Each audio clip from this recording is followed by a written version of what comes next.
हाँ जी बेटा, चलो यहाँ पे आपका सबसे पहले हम जो बुक स्टार्ट करेंगे बेटा, ओके सबसे पहले सर। बुक स्टार्ट करेंगे हम लोग का जो एनालिसिस ऑफ फाइनेंशियल स्टेटमेंट, ये आपके बुक का नाम है, एनालिसिस ऑफ फाइनेंशियल स्टेटमेंट। और इसमें जो चैप्टर स्टार्ट कर रहे हैं वो है डीपी आपका, गोयल साइड है ना?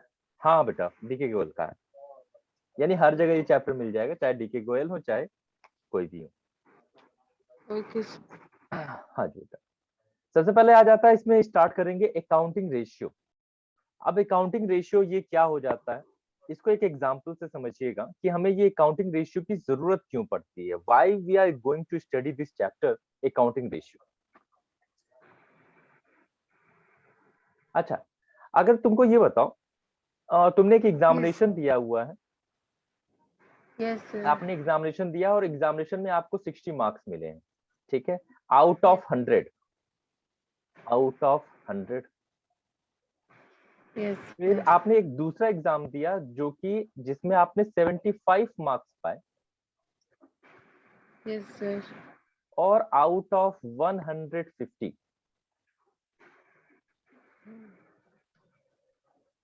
अब हमें ये देखना है कि क्या आपने अच्छा परफॉर्म किया कि खराब परफॉर्म किया या परफॉर्मेंस कैसे की, ये कंपैरिजन कैसे हो पाता है। सर रेशियो फाइंड करके। परसेंटेज वैल्यू एक तरीके से आप जब निकाल सकते हो, या दो चीजों के बीच में जब आप कंपैरिजन करते हैं, जब दो चीजों के बीच में आप क्या करते हो बेटा, कंपैरिजन करते कम। हो, तो आपको रेशियो मिलता है ना। अब देखो क्या करोगे, ये जो 100 है ये टोटल को बता रहा है ना, और 60 क्या है, 60 इसके एक हिस्से को डिफाइन करने का काम कर रहा है। अब आप क्या करोगे, इन दोनों के बीच में कंपैरिजन करोगे, रिलेशनशिप स्टैब्लिश करोगे, तो वो क्या हो जाएगा, आप इसे क्या कर सकते हो, ये 60% बता सकते हो, यानी 60 100 के कंपैरिजन में कितना है बेटा, 60% 60%। है ना। अब उसी तरह 75 मार्क्स आपने पाए हैं आउट ऑफ 150, 75 आउट ऑफ 150, तो 150। आपका कितना परसेंटेज हुआ, आपकी जो परसेंटेज वैल्यू आएगी बेटा वो हो जाएगा 50%, 50%। है ना। अब बताओ इसका फायदा यस। क्या हुआ, अब आप एक कंपैरिजन कर सकते हैं कि आप 60 मार्क्स पाए थे और आप 75 पाए हो, तो नंबर्स भले ही इंक्रीज किए हैं मगर परसेंटेज वैल्यू बेहतर नहीं हुई है, यानी कि आप एक में 60% मार्क पाए हो, एक में 50%, तो यहाँ पे रेशियो जो होता है, जो परसेंटेज वैल्यू होती है, वो आपको बेहतर एनालिसिस लाके देती है, आपको चीजों को समझने में ज्यादा हेल्प करती है ना। इसी वजह से ये चैप्टर हमको पढ़ना है, रेशियो एनालिसिस, जहां पे हम अकाउंटिंग के अलग अलग टर्म्स के बीच में क्या करेंगे, कंपैरिजन करेंगे और एनालिसिस करेंगे कि क्या चीजें बेहतर हो रही हैं कि खराब हो रही हैं, इंप्रूव कर रही हैं कि डिक्रीज कर रही हैं, क्या बिजनेस की सिचुएशन बेहतर है कि खराब है। आई बात समझ में कि इस चैप्टर को पढ़ने का यस। रीजन क्या है। ओके, तो ये था तो चैप्टर का। चैप्टर स्टार्ट करने से पहले बेटा सबसे पहले समझने की हमको एक जरूरत होगी, एक बैलेंस शीट को समझना जरूरी हो जाता है, क्योंकि रेशियो एनालिसिस हमें करना है तो आपको बैलेंस शीट के अलग अलग चीजों जो टर्म्स होते हैं उनके साथ चलना रहता है। अब ये बैलेंस शीट क्या होता है, क्योंकि 11th आप लोग का बेहतर तरीके से नहीं गया तो एक तरीके से ओवरव्यू यस देना जरूरी सर। हो जाता है। ये बैलेंस शीट होता क्या है।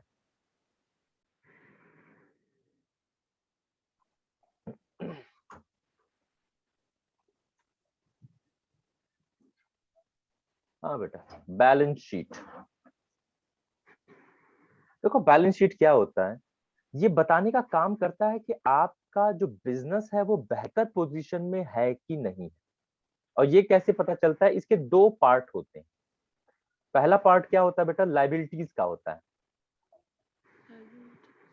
और दूसरा पार्ट क्या होता है बेटा, असेट्स का होता है ना। और ये दोनों क्या हो जाता है, इक्वल होता है एक दूसरे के बैलेंस शीट में, लाइबिलिटीज एसेट्स के बराबर होती है। इससे क्या कंक्लूजन निकलता है, इससे कंक्लूजन ये निकलता है कि बिजनेस ने जितना भी लोन ले रखा है, लाइबिलिटी ले रखी है अपने बिजनेस में, उन सभी लाइबिलिटीज को पे करने के लिए उतने ही बराबर का असेट्स भी बिजनेस में है। यानी बिजनेस कभी भी बंद होगा तो वो अपने सारे एसेट्स को बेच के सारी लायबिलिटीज को क्या कर सकती है, पे कर सकती है। तो ये बता रहा है कि एक बिजनेस क्या है बेटा, अच्छे पोजीशन में। आई बात समझ में? Yes sir. तो ये होता है बैलेंस शीट, जो बताता है कि बिजनेस कैसी सिचुएशन में है। दो हिस्सा हो जाता है, लायबिलिटीज और असेट्स। तो यहाँ पे देखो, सबसे पहला हिस्सा, यहाँ पे वही चीज हमको देखना है। देखो, सबसे पहले क्या है, आपका लायबिलिटीज का हिस्सा होता है। लायबिलिटीज में क्या बताया जाता है, पहले शेयर होल्डर्स कितने हैं, शेयर बिल्कुल। शेयर होल्डर्स के बाद आपका हो जाता है बेटा share application application money money pending pending adjustment allotment. तीसरा आपका हो जाता है नॉन करंट लायबिलिटीज।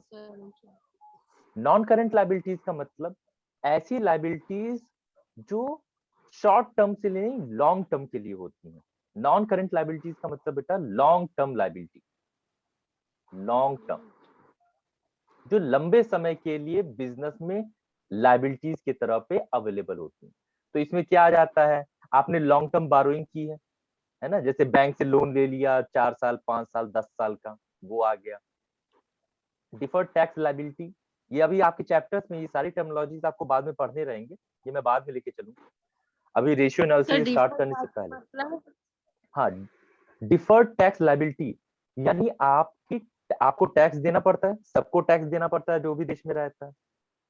तो जब आपको यस टैक्स देना पड़ता है, टैक्स लायबिलिटी से अगर आपने कम टैक्स दिया है, तो जो टैक्स लायबिलिटी पे करने से बच गया है वही क्या हो जाता है, डिफर्ड टैक्स लायबिलिटी। 100 रुपया टैक्स का पैसा देना था मगर आपने 80 रुपए 80 रुपीज ही दिए, तो 20 रुपीज बच गया। तो वो क्या है, आपके ऊपर यस लायबिलिटी है ना बेटा कि आपको पे करना पड़ेगा, वही क्या हो जाता है, डिफर्ड टैक्स लायबिलिटी हो जाता है।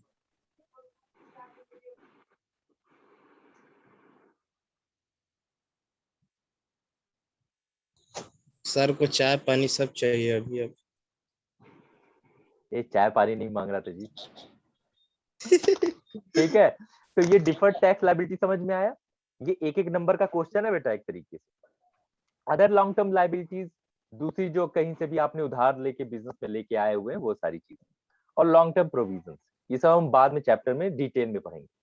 और फिर आ जाता है बेटा करंट लायबिलिटी। करंट लायबिलिटीज मतलब ऐसी लायबिलिटीज जो 1 साल से रिलेटेड होती है, जिन्हें हम शॉर्ट टर्म कहते हैं। यानी 1 साल के लिए आपने बैंक से लोन लिया, 1 साल के लिए आपने क्या किया, बिल बनवाया, हमने चैप्टर पढ़ा था ना, बिल ऑफ एक्सचेंज, है ना। तो इस तरीके से आपका टोटल लायबिलिटी जनरेट होती है, ये बनाती है आपकी total liability. Share holder, company में कितना शेयर कैपिटल है, फिर शेयर एप्लीकेशन मनी, तीसरा नॉन करंट लायबिलिटीज मतलब लॉन्ग टर्म के लिए जो लोन लिया जाता है वो हो जाता है, और फिर करंट लायबिलिटी यानी शॉर्ट टर्म के लिए जो लोन हो जाता है। ठीक है, ये हो गया आपका टोटल लायबिलिटीज का हो गया ऑप्शन आपका। ठीक,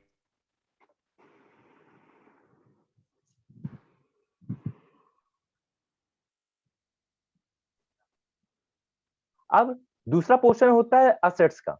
असेट्स क्या हो जाते हैं, इसे केवल और केवल दो पार्ट्स में डिवाइड किया जाता है, एक ये और दूसरा ये।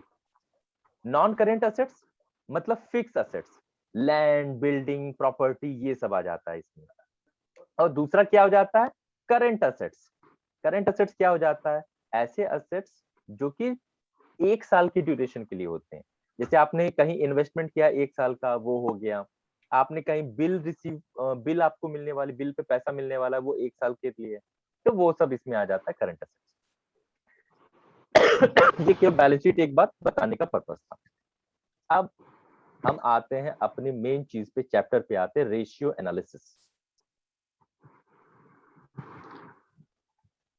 ये रहा आपका रेशियो एनालिसिस। अभी मैंने आपको बताया कि ये रेशियो एनालिसिस होता क्या है। रेशियो एनालिसिस यानी कि जब भी आप दो अलग अलग चीजों के बीच में रिलेशनशिप स्टैब्लिश करते हैं, ऐसे रिलेशन को शो करने वाली चीज ही हमारा क्या कहलाता है, रेशियो एनालिसिस अकाउंटिंग रेशियो कहलाता है। ठीक है ना, ये डेफिनेशन आपकी जरूरी है, जो पूछता है कि अकाउंटिंग रेशियो से क्या समझते हैं, 1 नंबर का आता है।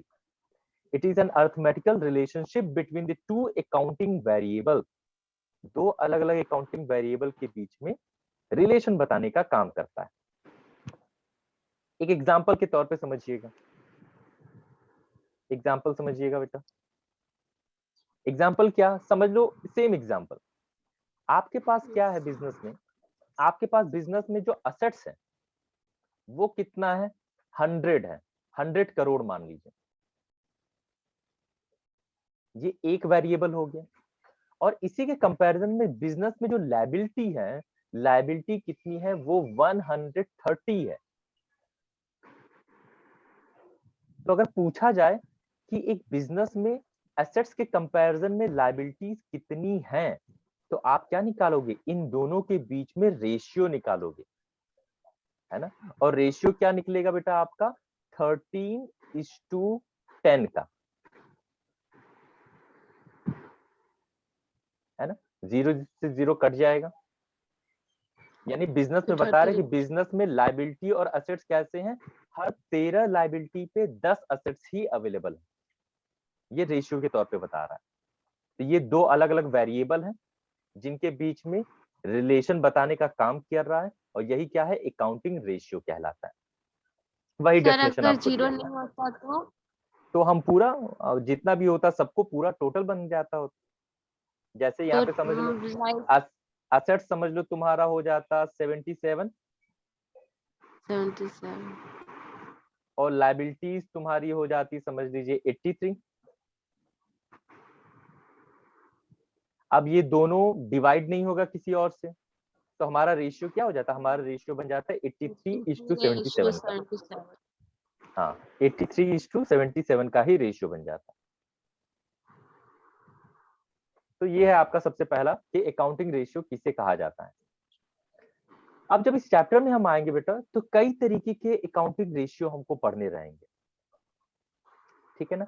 अब कई तरीके के अकाउंटिंग रेशियो क्या हो जाते हैं, ये आपका है नेक्स्ट पॉइंट जो आपको याद करना है, क्लासिफिकेशन और टाइप्स ऑफ रेशियो। इस पूरे चैप्टर में जो डिवाइड है पूरा, पहला हो जाता है लिक्विडिटी रेशियो, दूसरा हो जाता है सॉल्वेंसी रेशियो, तीसरा activity ratio also known as the turnover ratio, और फिर चौथा हो जाता है आपका प्रॉफिटेबिलिटी रेशियो। ये चार अलग अलग टाइप के रेशियो हैं जिनको पूरे चैप्टर में आपको पढ़ना है, और इस बुक का ये सबसे बड़ा चैप्टर है और सबसे इंपॉर्टेंट चैप्टर। तो रेशियो का नोट करना हो नोट कर लीजिए कि रेशियो कितने टाइप के होते हैं, 4 टाइप्स के होते हैं, नोट्स बनाते जाइए। पहला लिक्विडिटी रेशियो, सॉल्वेंसी रेशियो, अब इनके बारे में भी पढ़ेंगे कि ये होते क्या है।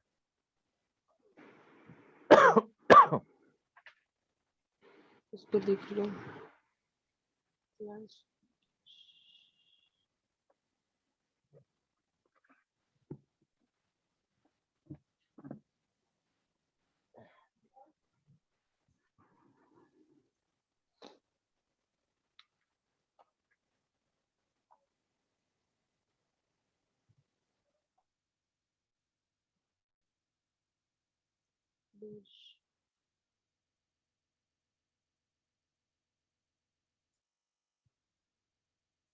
Powering on.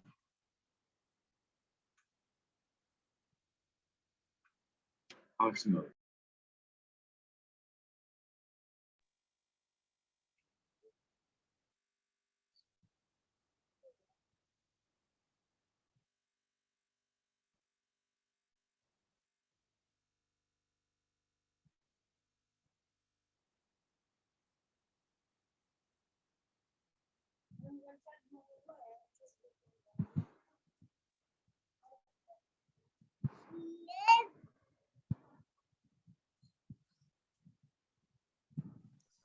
नोट हो गया बेटा?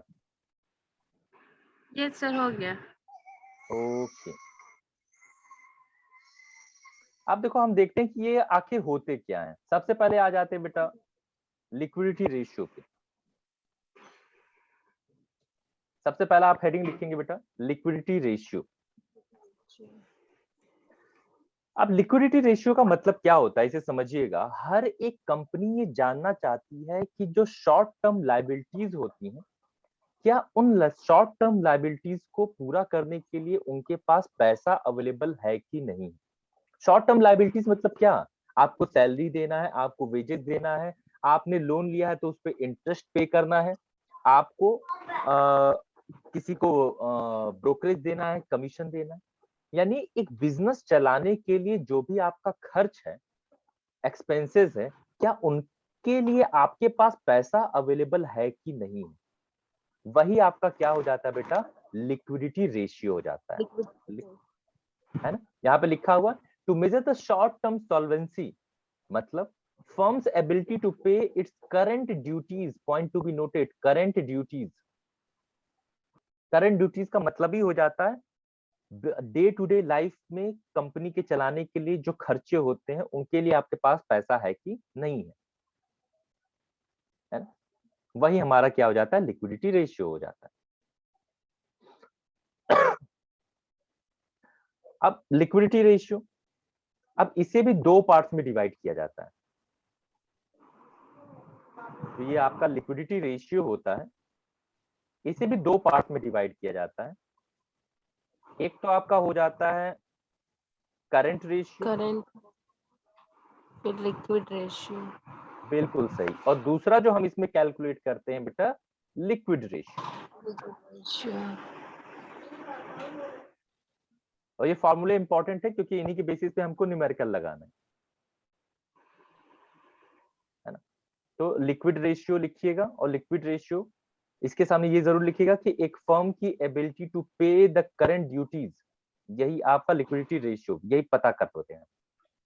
और इसमें दो तरीके के रेशियो को हम कैलकुलेट करते हैं, करंट रेशियो और लिक्विड रेशियो। करंट रेशियो का मतलब हो जाता है बेटा वर्किंग कैपिटल का रेशियो,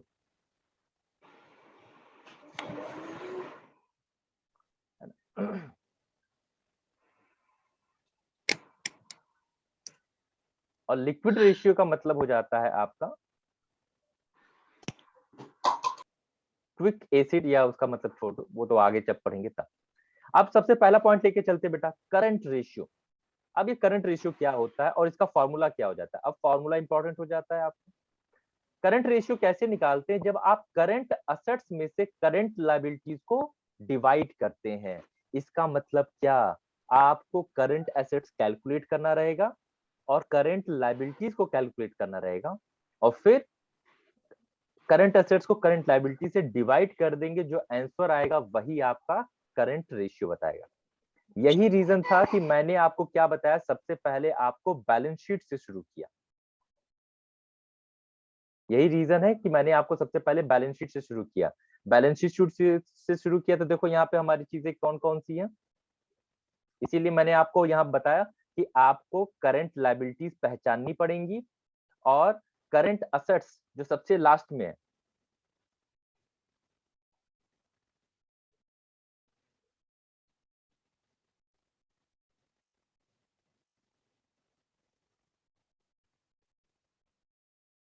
देखिए इन्हीं दोनों चीजों से हमको मतलब रहेगा यहाँ पे,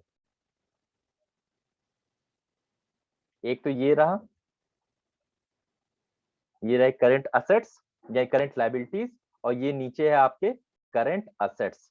अब ये सब आपको कहां से मिलता है बेटा, ये सारी चीजें आपको बैलेंस शीट से पता चल पाती हैं।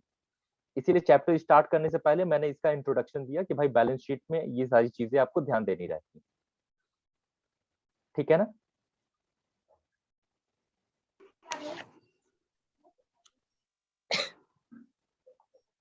हाँ भाई, ये फॉर्मूला नोट कर लिया। सर नोट कर रहे हैं। हाँ नोट कर लीजिए भाई, ये सारी चीजें नोट करनी जरूरी है।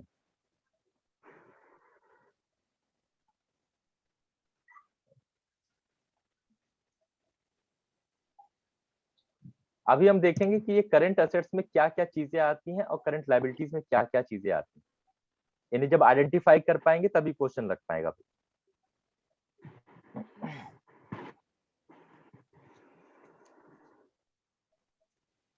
रेशियो नोट करके बताइएगा। Okay sir.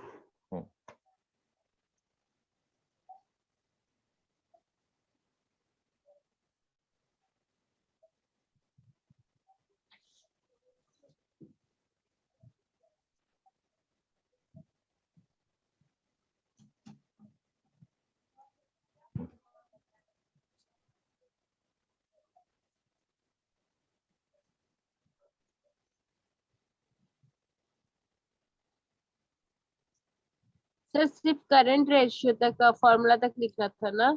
हाँ बस करंट रेशियो हेडिंग डाल लीजिएगा और उसमें क्या कर लीजिए, उसका फॉर्मूला नोट कर लीजिए, current assets divided by current liability.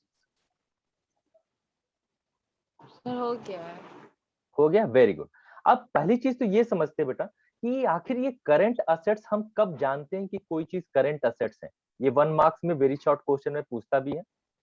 अब देखो, करंट असेट्स होने के लिए आपको 2 कंडीशंस पूरी करनी पड़ती है, तब जाके हम उस चीज को कहते हैं कि वो कुछ कंडीशंस हैं जिन्हें पूरी करनी रहती, तब जाके हम समझते हैं कि वो क्या है, आपका करंट असेट्स है।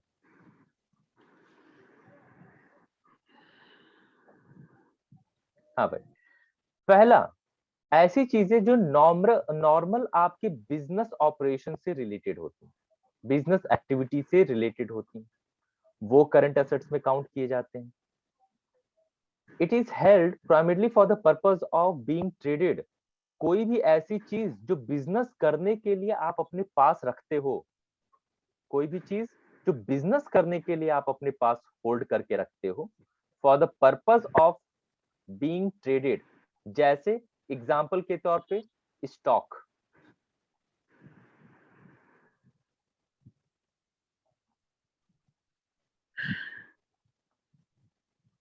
स्टॉक क्या होता है, आपको प्रोडक्शन करना है, आपको चिप्स बनाने हैं भाई, चिप्स बनाना है तो आलू को क्या करना पड़ेगा, रॉ मटेरियल के तौर पे, स्टॉक के तौर पे लेके आओगे बिजनेस में। यस तो ये सर। क्या हो गया, बिजनेस करने के पर्पज से आपने उसे रखा हुआ है अपने पास, तो इस स्टॉक को हम क्या कहेंगे बेटा, ये हमारे लिए करंट असेट्स हो जाता है। ये दूसरी इसकी कैरेक्टरिस्टिक्स की करंट असेट्स किसे कहते हैं, कम से कम जो ऐसी चीजें जो 12 महीने से रिलेटेड होती, 12 मंथ से रिलेटेड होती, वो आपका किस कैटेगरी में आ जाता है, उसे आप करंट असेट्स की कैटेगरी में रखते हैं, है ना। ये याद करना जरूरी है बेटा, बहुत जरूरी है। और फिर ऐसी चीजें, इट इज कैश और कैश इक्विवेलेंट, जो कैश या कैश के बराबर ही हो, जैसे गोल्ड। गोल्ड क्या है, वो भी कैश के इक्विवेलेंट माना जाता है। सिल्वर हो गया, वो कैश इक्विवेलेंट माना जाता है। गवर्नमेंट की सिक्योरिटीज, गवर्नमेंट ने क्या मार्केट में सिक्योरिटी इश्यू कर दी है, वो गवर्नमेंट सिक्योरिटीज क्या हो जाती है, कैश के इक्विवेलेंट हो जाती है। तो ऐसी अगर चीजें होती हैं तो हम उसे क्या मानते हैं, करंट असेट्स मानते हैं। तो ये 4 पॉइंट्स होते हैं करंट असेट्स के लिए। बिजनेस ऑपरेटिंग साइकिल से रिलेटेड होना चाहिए, दूसरा बिजनेस के पर्पस के लिए बिजनेस में होना चाहिए, 12 मंथ से रिलेटेड हो, और कैश और कैश इक्विवेलेंट से रिलेटेड हो, तब हम उसे करंट असेट्स मानते हैं। आई बात समझ में। इन्हें 4 पॉइंट्स बना के लिख लीजिएगा कि करंट असेट्स हम कब कहते हैं किसी चीज को।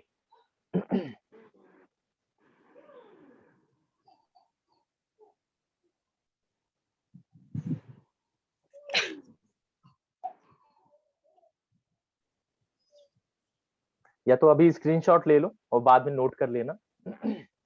Okay sir.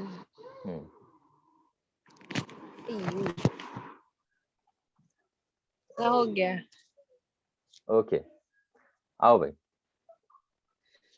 अब हम एग्जांपल देख लेते हैं कि आखिर ये नोट करना बहुत ही जरूरी है भाई, करंट असेट्स में क्या क्या चीजें आती हैं। अब हम कौन कौन सी चीजों को करंट असेट्स में शामिल करते हैं। सबसे पहला, करंट इन्वेंट्री। इन्वेंट्री, हाँ, इन्वेंट्री का मतलब क्या हो जाता है, आप स्टॉक के तौर पे अपने पास जो रखे हुए हो, ये तो इन्वेस्टमेंट है, I beg pardon. Current investment, current investment मतलब, इन्वेस्टमेंट का मतलब क्या समझते हो, फॉर सर एग्जाम्पल। कितना हम खर्च कर रहे हैं? नहीं नहीं नहीं नहीं, बिल्कुल नहीं। इन्वेस्टमेंट का हाँ। मतलब होता है फ्यूचर में पैसा कमाने के लिए जब आप पैसा कहीं लगाते हो, उसे इन्वेस्टमेंट कहा जाता है। एग्जाम्पल के तौर पे, मैंने बैंक में, मेरे पास 2 लाख रुपए हैं, मैंने बैंक में क्या कर दिया, उसे डिपॉजिट करवा दिया। तो मैंने क्या किया, मैंने बैंक में एक तरीके से इन्वेस्ट कर दिया कि मेरा पैसा भी बचा हुआ है और उस पर मुझे इंटरेस्ट भी मिलता रहेगा। तो ये क्या है, मेरा एक तरीके का इन्वेस्टमेंट है। मैंने क्या कर लिया, स्टॉक शेयर मार्केट में गया और शेयर मार्केट में शेयर्स परचेज कर ली। अब शेयर परचेज किस लिए, मेरा पर्पस क्या है शेयर परचेज करने का, मैंने शेयर इसलिए परचेज किए कि इन फ्यूचर मुझे उस पैसे पे कुछ रिटर्न मिलेगा, मुझे प्रॉफिट अवेलेबल होगा। तो इसको हम कहते हैं इन्वेस्टमेंट। ऐसा इन्वेस्टमेंट जो कि 12 मंथ से रिलेटेड हो, कितने मंथ से बेटा? 12 मंथ। 12 month। तो वो आ जाता है करंट इन्वेस्टमेंट में। तो इन्वेस्टमेंट का मतलब समझ में आया?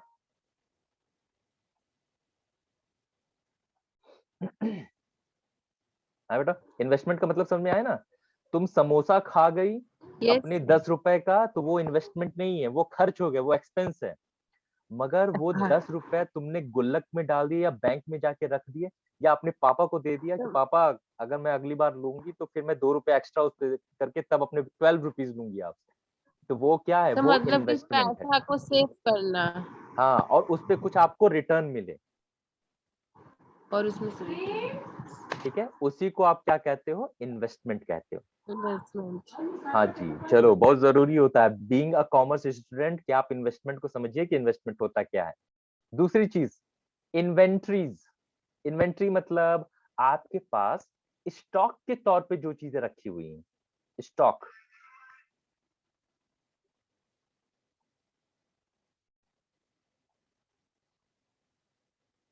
देखो भाई, 10 मिनट में ये अभी क्लोज हो जाएगा सेशन, ठीक है? तो आज के लिए इतना ही रखेंगे, अभी नहीं, 10 मिनट बचे हैं अभी। फिर देखो, ट्रेड रिसीवेबल। ट्रेड रिसीवेबल, बात समझिएगा, ये चीजें समझ में आनी बड़ी जरूरी हो जाती है कि ट्रेड रिसीवेबल किसे कहते हैं। देखो, हम जब भी कोई चीज शुरू करते हैं ना, उस चीज को इतनी बेहतर तरीके से समझिए शुरुआत में कि बाद में आपको लगाने पे, उस पे आगे क्वेश्चन लगाने में कोई झंझट ना हो। इसीलिए एक एक टर्म समझना बड़ा जरूरी हो जाता है, और अनफॉर्चुनेटली 11th में उतना बेहतर हुआ नहीं। तो अभी देखते हैं कि ये ट्रेड रिसीवेबल किसे कहते हैं। ट्रेड रिसीवेबल ये दो चीजों से रिलेटेड होता है, एक डेटर से रिलेटेड होता है और एक बिल्स रिसीवेबल से रिलेटेड होता है। अब ये क्या होता है? ट्रेड रिसीवेबल का मतलब समझिए, बिजनेस कर रहे हो आप और बिजनेस से आपको क्या करना है, आपने उसे एक तरीके से क्रेडिट पे सेल किया है। अपनी जो सेल किया है, क्रेडिट पे सेल यानी उधार पे बेचा है। तो भाई अगर क्रेडिट पे सेल किया है तो आपको पैसे रिटर्न मिलेंगे। तो ये डेटर्स कौन हो जाते हैं? ऐसे लोग जिनसे आपको पैसा मिलना रहता है, यानी आपने बिजनेस किया है क्रेडिट पे और इनसे आपको पैसा मिलना रहेगा इन फ्यूचर। ये डेटर्स हो गए। एक एग्जांपल के तौर पे, जैसे आप पढ़ रहे हो मुझसे और 1 मंथ बाद मेरी फीस पे करोगे, तो आपसे मुझे पैसा मिलना रहेगा, तो आप मेरे लिए क्या हो जाओगे? डेटर हो जाओगे। ठीक। उसी तरह बिल रिसीवेबल। बिल रिसीवेबल हमने 11th में पढ़ा था बेटा, क्रेडिट ट्रांजैक्शन। आपने उधार पे क्रेडिट पे अपने गुड्स बेच दिए हैं और बिल पे लिखवा दिया है कि इतने महीने बाद आपको पैसा रिटर्न होगा। तो ये सब क्या हो जाते हैं? ये सब ट्रेड रिसीवेबल में काउंट होते हैं। ऐसी चीजें जिस पे आपको पैसा मिलना होता है इन फ्यूचर में, और ये होते हैं डेटर्स और दूसरे हो जाते हैं बिल रिसीवेबल, जिसे हम कंबाइंड तौर पे ट्रेड रिसीवेबल कहते हैं। ठीक है। चौथी चीज हो जाती है करंट असेट्स में कैश एंड कैश इक्विवेलेंट, यानी कैश सीधे तौर पे, बैंक में रखा हुआ पैसा वो भी, गोल्ड आपके पास है वो भी, ये सारी चीजें हो जाती कैश और कैश इक्विवेलेंट में। पांचवी चीज जो करंट असेट्स में आती है, short term loan and advances. और फिर लास्ट चीज हो जाती है अदर करंट असेट्स, जो भी जब हम बैलेंस शीट पढ़ रहे थे तो वहां पे और सब चीजें दी हुई हैं, वो सभी चीजें। मेन आपके क्या हो जाते हैं बेटा? यही चार चीजें जिन्हें आपको समझना सबसे ज्यादा जरूरी। इन्वेस्टमेंट जो 12 मंथ से रिलेटेड हो, इन्वेंट्री जो स्टॉक तौर पे होता है, ट्रेड रिसीवेबल यानी डेटर्स और बिल्स रिसीवेबल, कैश और कैश के बराबर की जो चीजें होती हैं वो। कोई डाउट बेटा? समझ में आया कि करंट असेट्स होता क्या है, हम इसमें किन किन चीजों हाँ को इंक्लूड सर। करते हैं? हाँ, अगर अभी नहीं लिख पा रहे हो तो स्क्रीनशॉट लेके नोट्स प्रॉपर बनाइएगा बेटा, नहीं तो बुक ओपन करोगे तो बुक में तो बहुत चीजें होती हैं, आपके मतलब की चीज क्या है।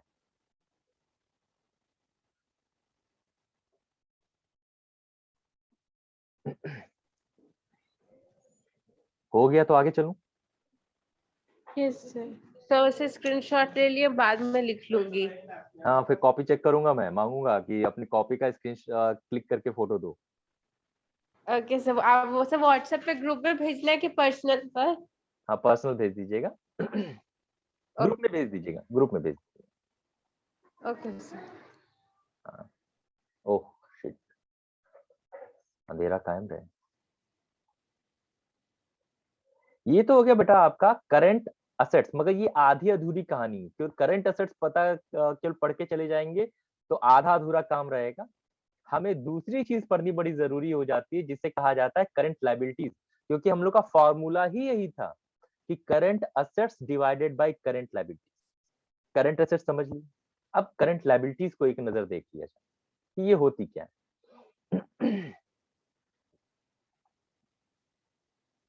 अब देखो करंट लायबिलिटीज क्या हो जाते हैं, ये भी सेम करंट असेट्स जैसा ही होगा। लायबिलिटीज यानी नॉर्मल बिजनेस एक्टिविटीज करने के लिए जो आपके ऊपर लायबिलिटीज आती हैं उन्हें आप करंट लायबिलिटीज में रखते हो।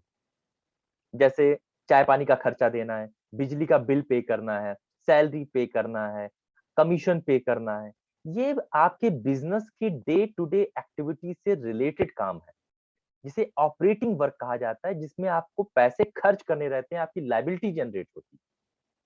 तो ये सबसे पहला आ गया कि बिजनेस एक्टिविटी से रिलेटेड आपकी लायबिलिटी, उसे करंट लायबिलिटी कहते हैं। दूसरा, ऐसी चीजें सेम करंट असेट्स की जैसे, ऐसी चीजें जो बिजनेस करने के पर्पस के लिए हो, बिजनेस करने के पर्पस के लिए आपके ऊपर लायबिलिटीज आ रही है।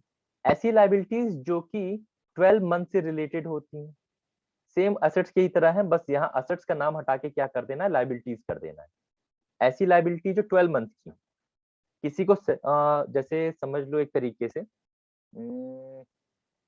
जैसे बिजली रेंट, रेंट 12 मंथ का आपके पास देना बचा हुआ है, आपके ऊपर लायबिलिटी आ जा रही है 12 मंथ का, और ये कितने मंथ के लिए है, 12 मंथ, तो ये किस में आ जाएगा, करंट लायबिलिटी में आ जाएगा। मेनली इन्हीं तीन को लेके चलिए कि ये तीनें आपके क्या बताती हैं, करंट लायबिलिटीज को बताती हैं। बिजनेस एक्टिविटी से रिलेटेड, बिजनेस से रिलेटेड हो, और 12 मंथ के रिलेटेड हो।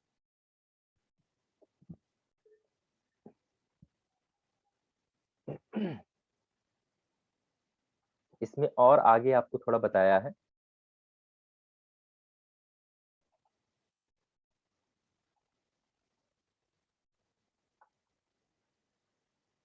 अब देखिए इसमें क्या क्या चीजों को शामिल किया है,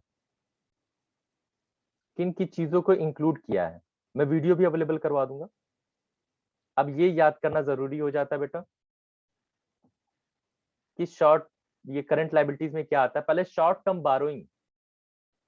शॉर्ट टर्म बारोइंग मतलब 12 मंथ के लिए अगर आप किसी तरीके का लोन लेते हो, point to be noted, 12 month के लिए अगर आप किसी तरीके का लोन लेते हो, क्रेडिट लेते हो, तो वो किस में आ जाता है, शॉर्ट टर्म लायबिलिटीज में आ जाता है। ठीक है। दूसरा, ट्रेड पेबल्स, जैसे वहां पर ट्रेड रिसीवेबल था, उसी तरह यहाँ पे क्या है, ट्रेड पेबल्स है। वहां पे क्या था, ट्रेड रिसीवेबल में डेटर्स थे और बिल्स रिसीवेबल था, वहां जस्ट उसके अपोजिट हो जाएगा, यहाँ पे क्रेडिटर्स और बिल्स पेबल, ये आ जाएगा। और दूसरी तरीके की करंट लायबिलिटीज, जैसे कि आपको सैलरी पे करना बचा हुआ है, रेंट पे करना बचा हुआ है, कमीशन पे करना बाकी है आपका, तो ये सभी आ जाएंगे आपके अदर करंट लायबिलिटीज में आ जाते हैं। और short term provisions, short term provisions, provisions क्या हो जाते हैं, जैसे इन फ्यूचर आपको कोई एक्सपेंस, इन फ्यूचर के लिए आप पैसा बचाना चाहते हो, कलेक्ट करके रखना चाहते हो, तो अपने प्रॉफिट में से उस पैसे को आप क्या कर लेते हो, इकट्ठा कर लेते हो, वही क्या कहलाता है, प्रोविजन कहलाता है। जैसे आप 30,000 की सैलरी पा रहे हो, उसमें से 5,000 आपने सिक्योर करके एक अलग रख लिया कि इन फ्यूचर अगर कोई अचानक से मजबूरी आ जाएगी, कोई प्रॉब्लम क्रिएट हो जाएगा, तो उस बचाए हुए 5,000 में से आप यूज कर लोगे, तो वो 5,000 आपका क्या कहलाएगा, एक प्रोविजन कहलाएगा। ठीक है, उसको भी हम करंट लायबिलिटीज में शामिल करते हैं। ठीक है, तो आज क्या करते हैं, इतनी ही चीजें याद समझने के लिए रखते हैं, नहीं तो ज्यादा हो जाएगा। हमने ये पढ़ा कि अकाउंटिंग रेशियो किसे कहा जाता है, फिर हमने ये देखा कि कितने टाइप के रेशियो होते हैं, जिसमें सबसे पहले हमने अकाउंटिंग रेशियो पे स्टार्ट किया, तो जिसमें करंट रेशियो आया, और करंट रेशियो में हमने ये देखा कि current assets divided by current liabilities, current assets क्या होते हैं और करंट लायबिलिटीज क्या होते हैं। आज की क्लास के लिए इतना ही रखते हैं, कल 2-2 सेशन चलाएंगे। ठीक है, आज एक ही सेशन रहने ओके दीजिए। सर, ठीक है बेटा, ओके सर, ओके बेटा, थैंक यू सर। ओके जी बेटा। नहीं,